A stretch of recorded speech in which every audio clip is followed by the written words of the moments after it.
10 brutal facts about growing up in the Aztec Empire.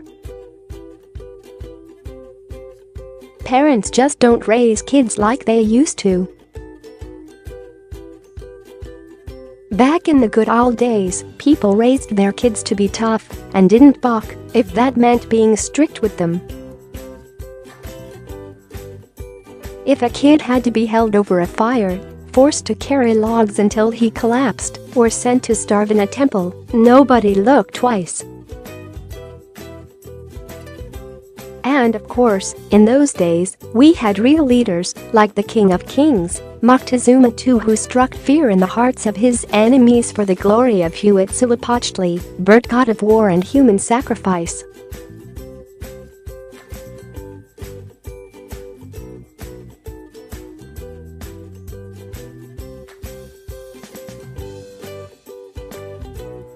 But here's a glimpse into what life was like when men were men, women were women, and flayed gods demanded blood. 10 newborn babies were told that life is pain. The Aztecs didn't believe in lying to children, no matter how young they were. When they heard a newborn baby crying, they didn't coo to it or try to convince it that not everything was going to be fine. As far as they were concerned, that newborn baby had the right reaction to being alive, and they made sure those were the first words the baby heard. As soon as a baby was born, an Aztec midwife would take it in her arms, cut the umbilical cord, give a prayer of thanks, and then lay down some hard truths. She'd look that newborn baby right in the eyes and, as a religious necessity, say, "Life is all affliction." Then, to really drive the point home, she'd promise the baby that he would die a horrible and violent death either in war or as a human sacrifice. It didn't matter if you were rich or poor, everyone got the same treatment. The children of nobility would even get regular talkings to where they were reminded that, even if they found great success in life, it would only bring them more sadness. 9 parents thought children only grew if you stretched them. Aztec parents didn't really understand that kids grew on their own. They knew that babies got bigger over time, but they didn't fully comprehend that this was just the way a body worked. They thought the only way to make sure that a child grew up big and tall was to stretch him out. So that's what they did. Parents would hold regular ceremonies called the stretching of people for them to grow. First, they'd grab their baby by the neck and dangle him in the air, thinking that gravity would make the kid taller.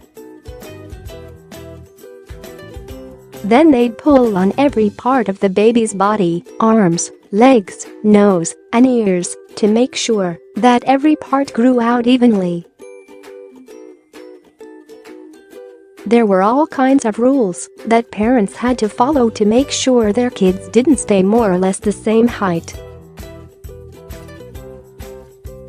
If there was an earthquake, parents had to grab their children by the necks. At mealtime, younger brothers had to let their elder brothers drink first. Every rule had to be followed, or else the gods would curse your children to a lifetime of being short. 8 misbehaving children were dangled over fires. Aztec kids weren't lazy. Their parents made sure of that. By the time a child was 8 years old, the parents figured he was ready to take some responsibility in his life.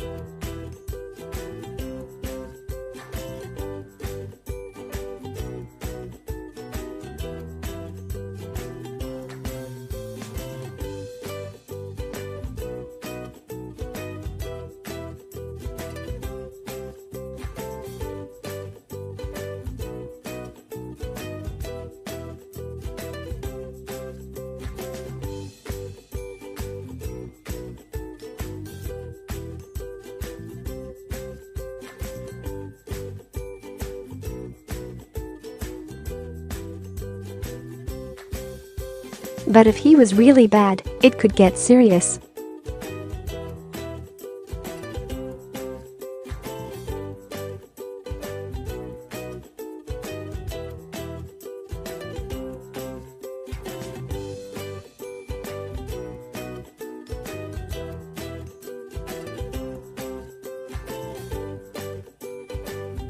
At that age, a father could hold his child over burning chili peppers in a fireplace and make him inhale the acrid smoke.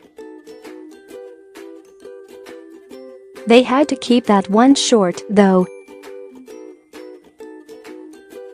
If the parents kept their kids there too long, it would kill them.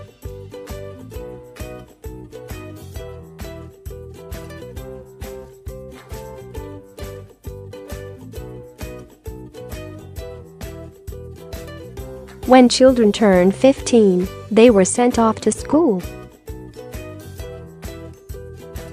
In the Aztec Empire, education was compulsory for all children, no matter who they were.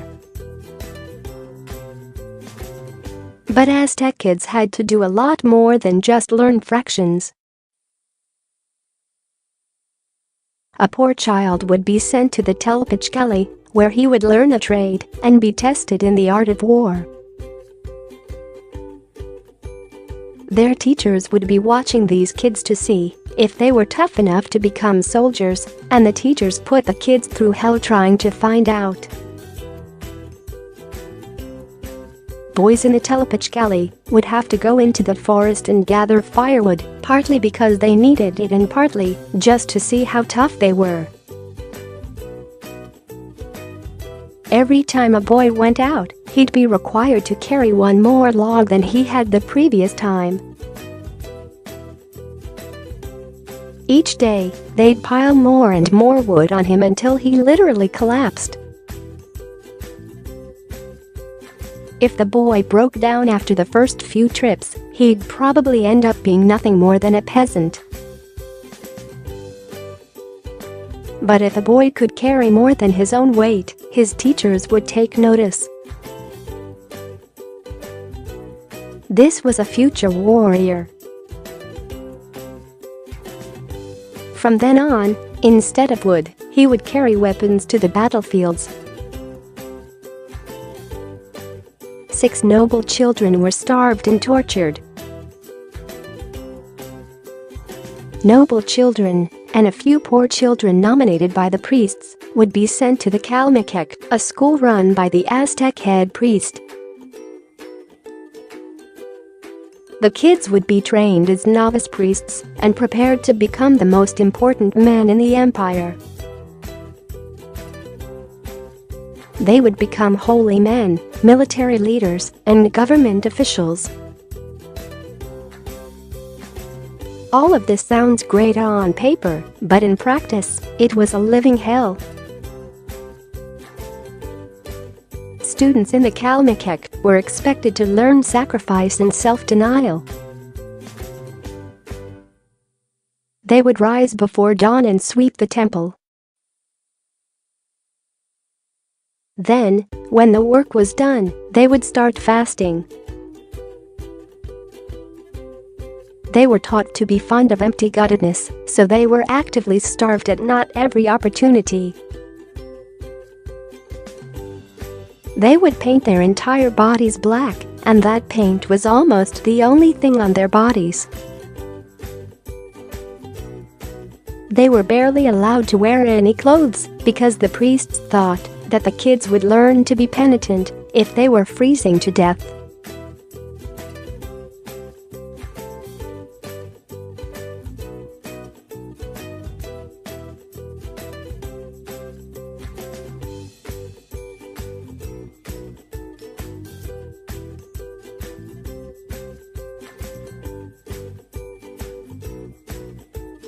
Before a child was sent there, his parents would tell him to forget what it was like to live in the comfort and love of home.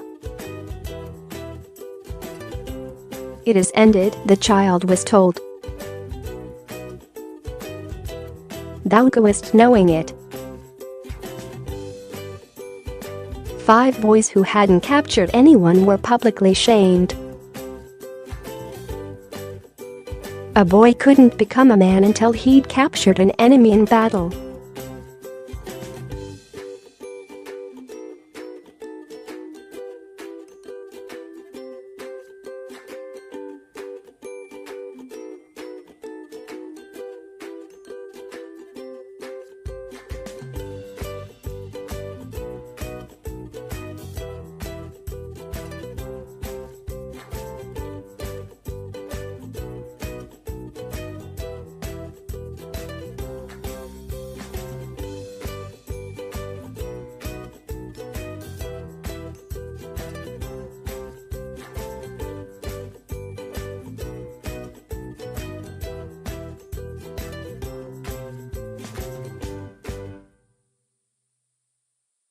It was fairly common for a young boy who was only supposed to be carrying supplies to rush into the heat of battle and try to participate.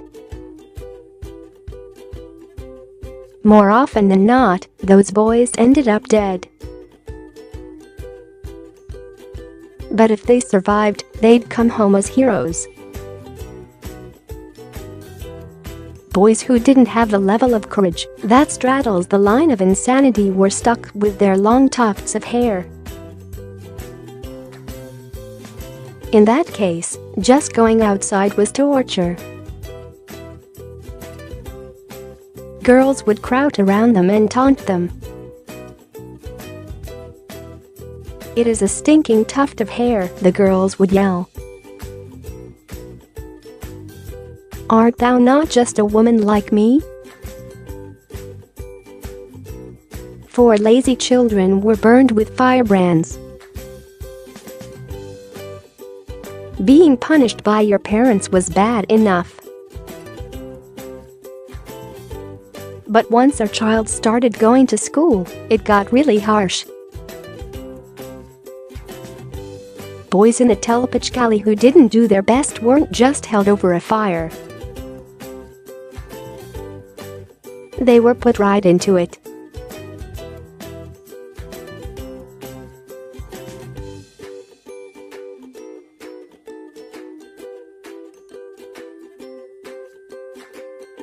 His teacher would grab him by that shameful tuft of hair and drag him into a public place. It was brutal and humiliating, but even more so in their culture. Normally, being grabbed by the tuft meant that you'd been captured in war and were going to be sacrificed to the gods.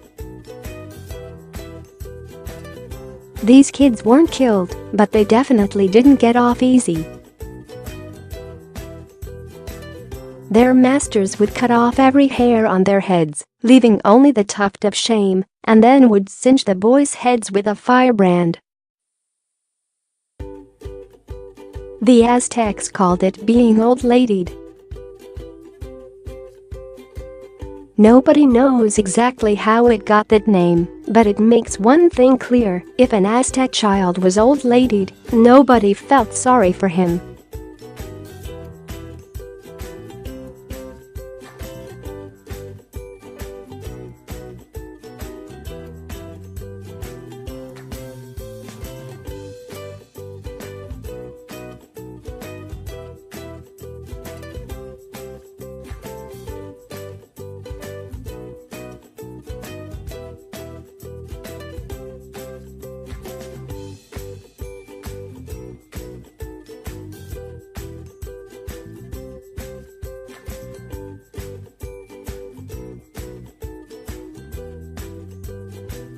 In school, they were separated.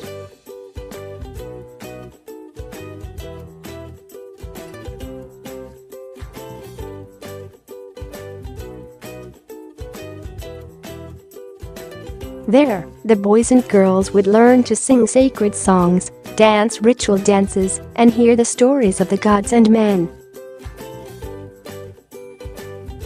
For the adults, this was a way to teach the new generation their culture. The kids learned about religion and philosophy through the lyrics of the songs, and they were introduced to the rituals they would have to follow for the rest of their lives. To the kids, this was mostly just a way to meet the opposite sex.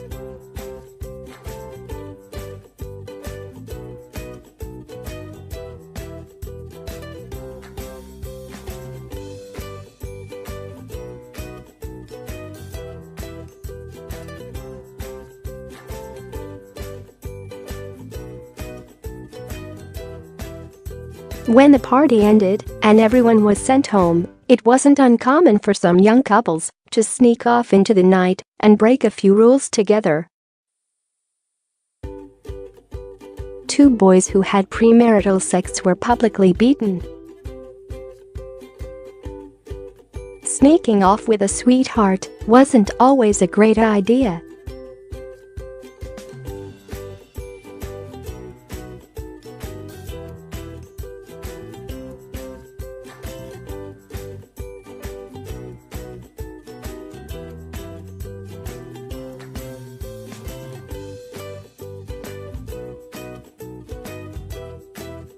And if a boy didn't take his father's advice, he'd find out just how seriously his people took saving themselves for marriage. If a boy was caught with a prostitute or in the bed of a woman, he would be tortured for it. Sometimes, that meant having pine needles stuck in every inch of his body. But sometimes, it was a lot worse than that. In one case, a man who was caught sleeping with a young girl was stripped of all possessions, had his hair cut, and was dragged into the courtyard.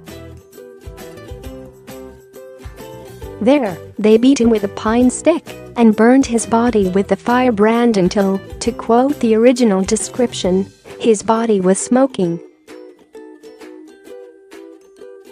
With this, they cast him forth, an eyewitness wrote. He just slowly crept away. He was going from one side to the other. He just went confused.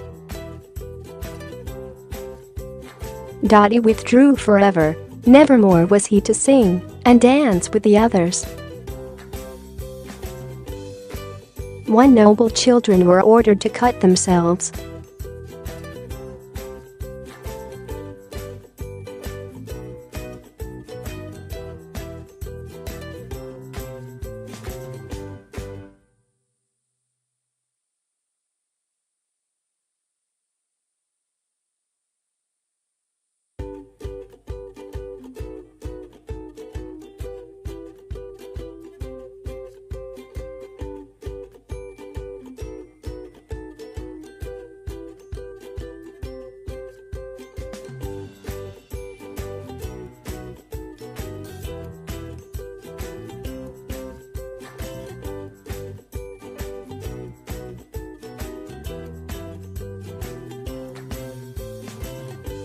If they'd done something wrong, for example, they would be expected to wander out in the middle of the forest and stab themselves with Maggie's spines.